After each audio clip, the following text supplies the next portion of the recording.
আমার চ্যানেলে তোমাদের সকলকে স্বাগত। আজ আমরা ক্লাস 8-এর রায় মার্টিন প্রশ্নবিচিত্রা থেকে ইতিহাসের তৃতীয় পর্যায়ক্রমিক মূল্যায়নের চতুর্থ স্কুল সলভ করব।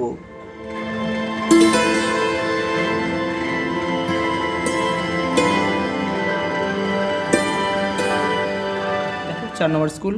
তোমরা যারা আগের সেটগুলো দেখোনি তারা চ্যানেলের প্লেলিস্টে যাবে, ওখানে কিন্তু সবগুলো দেওয়া রয়েছে।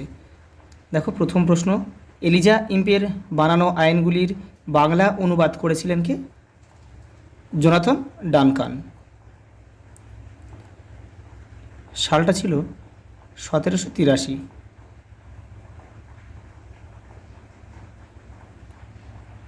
জাতীয় মেলা প্রতিষ্ঠা করেছিলেন কে? নবগোপাল মিত্র। সালটা তোমাদের একটু জানতে হবে, এটা 1867 খ্রিস্টাব্দে কিন্তু এটা প্রতিষ্ঠিত হয়েছিল। আর এই জাতীয় মেলার পরে কী নাম হয়েছিল? হিন্দু মেলা।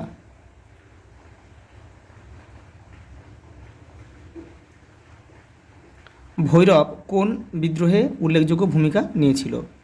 সাঁওতাল বিদ্রোহ। দেখো সাঁওতাল বিদ্রোহে শুধু আরও কয়েকজনের নাম আমরা জেনে রাখবো। সিধু ছিল,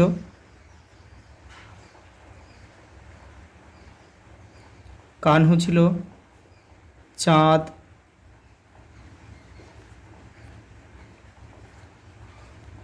দেখো পরের প্রশ্ন, মৌপলা বিদ্রোহ হয়েছিল মালাবার উপকূলে। কেরলের মালাবার উপকূলে কিন্তু মৌপলা বিদ্রোহ হয়েছিল। আজাদ হিন্দ ফৌজ কে তৈরি করেন? রাসবিহারী বসু। 1942 খ্রিস্টাব্দে। পরে কিন্তু এই আজাদ হিন্দ ফৌজের দায়িত্ব তিনি কিন্তু নেতাজি সুভাষচন্দ্রের হাতে কিন্তু তিনি তুলে দিয়েছিলেন।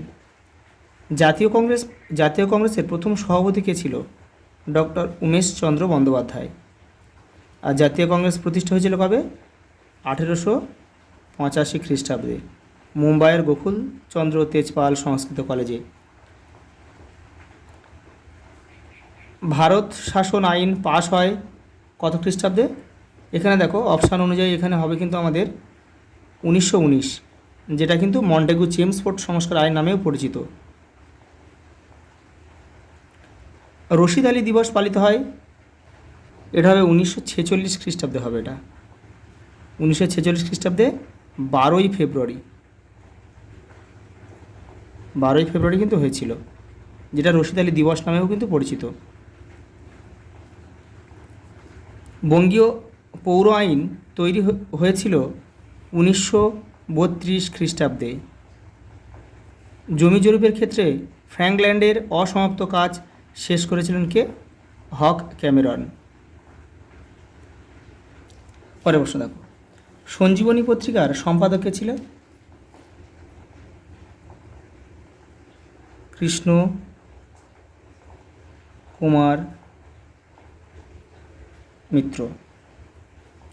গান্ধী আরোহণ চুক্তি কবে স্বাক্ষরিত হয়? 1931 খ্রিস্টাব্দে। গান্ধী আর আরোহণের মধ্যে। ভারতের প্রথম ভাইসরয় কে ছিলেন? হচ্ছে লর্ড ক্যানিং। পরেটা দেখো, কৃষক প্রজা পার্টি কে প্রতিষ্ঠা করেন? এ কে ফজলুল হক। দ্বিজাতি তত্ত্বের ধারণা প্রবর্তন করেন কে? স্যার সৈয়দ আহমেদ। আর এটা রাজনৈতিকভাবে প্রচার করেছিলেন হচ্ছে মোহাম্মদ আলী জিন্নাহ। মেধা পাটেকর কোন আন্দোলনের সঙ্গে যুক্ত ছিলেন? নর্মদা বাঁচাও আন্দোলন।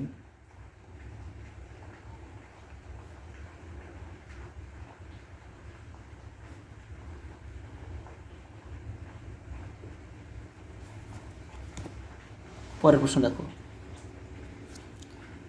সাইমন কমিশন কবে ভারতে আসে?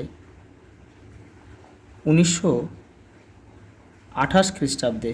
আর সাইমন কমিশন গঠিত হয়েছিল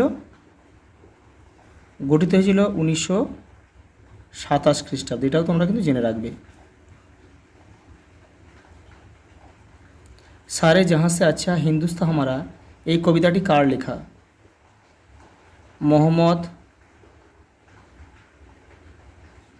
ইকবাল। পরেরটা দেখো, ভারতে যুক্তরাষ্ট্রীয় ব্যবস্থা কোন দেশ থেকে নেওয়া হয়েছে? এটা তোমরা লিখবে মার্কিন যুক্তরাষ্ট্র।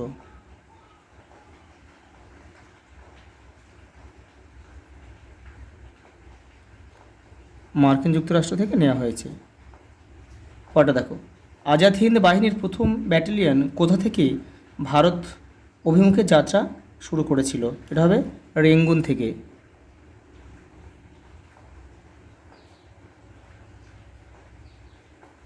রেঙ্গুন থেকে। তখন সালটা ছিল 1944। পরের প্রশ্ন দেখো, নিচের বিবৃতিগুলির কোনটি ঠিক কোনটি ভুল লেখো। মহাত্মা গান্ধী খিলাফত আন্দোলনকে সমর্থন করেননি, এটা কিন্তু ভুল। বঙ্গভঙ্গ সিদ্ধান্ত ঘোষিত হয় 1905 সালে, এটা ঠিক। তারিখটা ছিল 19 জুলাই।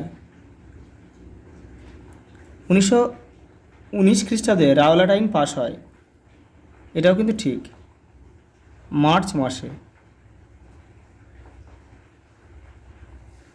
পরেরটা দেখো, রমেশচন্দ্র দত্ত ছিলেন একজন চরমপন্থী নেতা, এটা কিন্তু ভুল। পরেরটা দেখো, পশ্চিমবঙ্গের আইনসভা হলো দ্বিকক্ষ বিশিষ্ট, এটাও ভুল। দেখো, বর্তমানে কিন্তু পশ্চিমবঙ্গের আইনসভা এক কক্ষ বিশিষ্ট, শুধু বিধানসভা। তবে একটু তথ্যটা জেনে নাও, আগে কিন্তু দ্বিকক্ষ বিশিষ্ট ছিল। আমি এখানে লিখে দিচ্ছি, 1969 সালে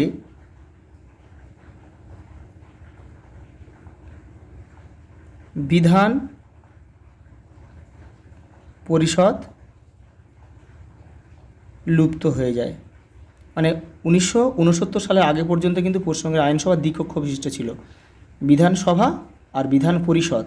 আর 1969 সালের পরে কিন্তু বিধানসভা লুপ্ত হয়ে যায়, শুধু এক কক্ষ বিশিষ্ট এখন শুধু রয়েছে বিধানসভা। পরের প্রশ্ন দেখো, কংগ্রেসের হরিপুরা ও ত্রিপুরী কংগ্রেস অধিবেশনের গুরুত্ব লেখো। এটা হচ্ছে 128 নম্বর পেজ তোমাদের বইয়ে রয়েছে, দেখো হরিপুরা আর ত্রিপুরী অধিবেশন। এটা কিন্তু পুরোটা তোমাদের লিখতে হবে। পরেরটা দেখো, আদমশুমারি কি? তোমাদের বইয়ে দেখো 136 নম্বর পেজে রয়েছে। এই দেখো, এই যে আদমশুমারি, এখান থেকে তোমার এটুকু লিখবে। পরেরটা দেখো, সমাজতন্ত্র বলতে কী বোঝো? তোমাদের বইয়ে দেখো 149 নম্বর পেজে রয়েছে সমাজতন্ত্র। এই যে এখান থেকে এই পর্যন্ত। পরেরটা দেখো, অন্তর্বর্তী সরকার কি? দেখে নাও। পরেরটা দেখো, সাম্প্রদায়িক বাঁটোয়ারা নীতি কি? রায়ন মার্টিন দেখো 287 নম্বর পেজে রয়েছে। এই যে প্রথমে সাম্প্রদায়িক বাঁটোয়ারা নীতি তোমরা কে কবে করেছিল আর নীতিগুলো লিখবে, যে নীতি এই 4টে 1, 2, 3, 4। পরের প্রশ্ন দেখো, বাংলা প্রেসিডেন্সি কীভাবে গড়ে উঠেছিল? তোমাদের বইয়ে দেখো 35 নম্বর পেজে রয়েছে। এখানে এই যে বাংলা প্রেসিডেন্সি, এইখান থেকে লিখতে হবে। এখান থেকে তোমরা এই যে অঞ্চল মিলে ছিল বাংলা প্রেসিডেন্সি, এই পর্যন্ত লিখতে হবে। পরের প্রশ্ন দেখো, নর্মদা বাঁচাও আন্দোলন 161। এই যে দেখো তোমাদের বইয়ের 161 নম্বর পেজে নর্মদা বাঁচাও আন্দোলন, এখান থেকে এটা পুরোটা লিখবে। পরের প্রশ্ন দেখো, জ্যোতিরাও ফুলে তোমাদের বইয়ের 82 নম্বর পেজে দেখো। এই দেখো, যেহেতু মান 3 রয়েছে তোমাদের কিন্তু এটা পুরোটা কিন্তু লিখতে হবে। পরের প্রশ্ন দেখো, স্বদেশী ও বয়কট আন্দোলন সম্বন্ধে টিকা লিখতে হবে, দেখে নাও। পরেরটা দেখো, তাম্রলিপ্ত জাতীয় সরকার তোমাদের বইয়ের 125 নম্বর পেজ। এই দেখো তাম্রলিপ্ত জাতীয় সরকার, এটা পুরোটা লিখবে। পরের প্রশ্ন দেখো, রানী লক্ষ্মীবাই তোমাদের বইয়ের 130 নম্বর পেজে রয়েছে, রানী লক্ষ্মীবাই,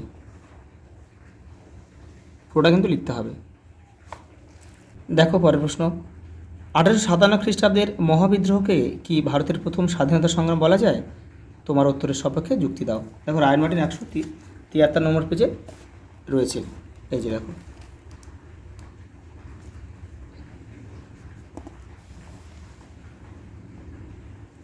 এই পর্যন্ত তোমাদের লিখতে, তোমরা পড়ে তোমরা নিজেদের মতো করে লিখবে, কিন্তু কেউ মুখস্থ করবে না। পরের প্রশ্ন দেখো, ব্রাহ্ম আন্দোলনের মূল বক্তব্য কী ছিল?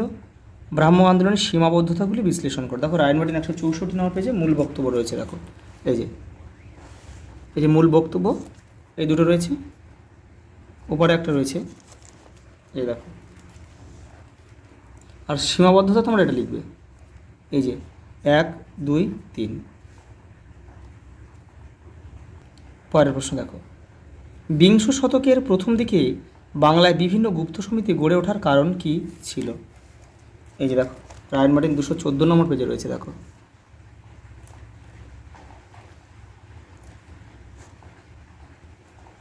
দেখো পরেরটা রয়েছে, দেখো সঙ্গে একটা প্রশ্ন দেওয়া রয়েছে এখানে, দেখো অনুশীলন সমিতি সম্পর্কে সংক্ষেপে আলোচনা করো। এটা দেখো তোমাদের বই 112 নম্বর পেজে রয়েছে, দেখো এই যে এইখান থেকে তোমার লিখবে, এই যে অনুশীলন সমিতি এখান থেকে লিখবে, 1902 থেকে এই পর্যন্ত লিখবে, যেহেতু মান 3 রয়েছে এই পর্যন্ত লিখবে।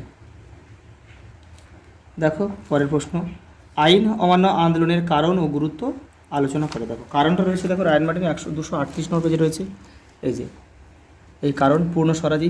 তোমরা পয়েন্টগুলো কিন্তু সব লিখবে, লিখে ভিতরে কিন্তু অল্প অল্প করে বর্ণনা করবে। এই যে সাইমন কমিশন, সর্বদলীয় বৈঠকের ব্যর্থতা, এগুলো কিন্তু সব করবে। আর কারণ আর ফলাফল রয়েছে, দেখো এখানে এই যে ফলাফল বা গুরুত্ব, এটা লিখলে হয়ে যাবে। এই যে এই গুরুত্ব বা প্রভাব, জনজাগরণ, স্বদেশী বয়কট, নবচেতনার উন্মেষ, অভিজ্ঞতা সঞ্চয়, কংগ্রেসের প্রাধান্য, এই পর্যন্ত লিখলে হয়ে যাবে। দেখো ভারতের নৌবিদ্রোহের কারণ ও গুরুত্ব আলোচনা করো। রায়ন মার্টিন দেখো 248 নম্বর পেজে, এখানে কিন্তু খুব ভালোভাবে দেওয়া রয়েছে। এই যে কারণটা তোমরা এখান থেকে শুরু করবে, এই যে কবে কোথায় হয়েছিল, আর এখান থেকে কারণটা তোমরা শুরু করবে, এইগুলো দেবে সব দিয়ে এগুলো অল্প অল্প করে লিখবে, সব পয়েন্টগুলো কিন্তু সব দিতে হবে, দিয়ে অল্প অল্প করে লিখবে। আর এই গুরুত্ব রয়েছে, দেখো ফলাফল বা গুরুত্বটা পুরোটা লিখবে এই পর্যন্ত।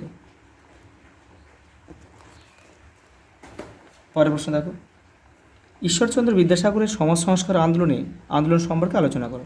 দেখে নাও, দেখো এটা তোমাদের বইয়ের 79 নম্বর পেজে রয়েছে, রায়ন মার্টিন দেখো 143 নম্বর পেজে রয়েছে, দেখো এই যে তোমরা এটাও লিখতে পারো, আর তোমাদের বই থেকেও কিন্তু লিখতে পারো। আজ এই পর্যন্ত, দেখা হবে পরের ভিডিওতে।